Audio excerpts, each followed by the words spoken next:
अरे लाव के कडक आज तू लाव. राम राम मंडळी. जिधर सांगोल की यात्रा बोलते हो तो सबको बुलाते. तर या मग यात्रा सांगोलच्या. आता यात्रा म्हणले तर रात्री निघाला पाहिजे. मित्रा बुलेट घेऊन रूम आलतो लगेच मित्रा रूम गेलो. तो आहे आमचा अक्षू जो घरी बसून काम करतो फ्रॉम होम. हे आमचा ऋषी मेची भांडी घासतो, सुस तोंड धुतो आणि ह्यांचं काय वेगळं इंस्टाग्राम बघायचं चालू आहे. सगळ्यांना एकत्र करून मी निघालो सांगोलची यात्रेला. आता ही यात्रा म्हणजे आपला अंबिका देवींची यात्रा. ही खूप मोठी असते सांगोल्यात. 7 दिवस चालणारी यात्रा सांगोलची.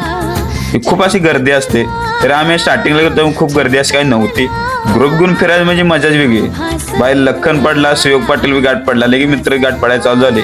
मित्र पुढे बघायला नाही वाकडे तिकडे बघाले. काय विषय समजला नाही. हे आमचं ओमी आणि ओमीचा बादचा विषय आहे का.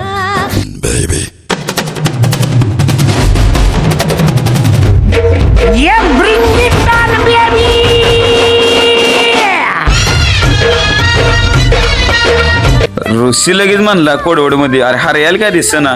मग जरा ओमीचा बादशाला म्हणजे आमचा बादशा त्याला बसवलं जरा गाड्यात नाही. म्हणलं रडेल बिडेल परत म्हणेल बा यात्रेत आणलं मामाने काय केलं नाही.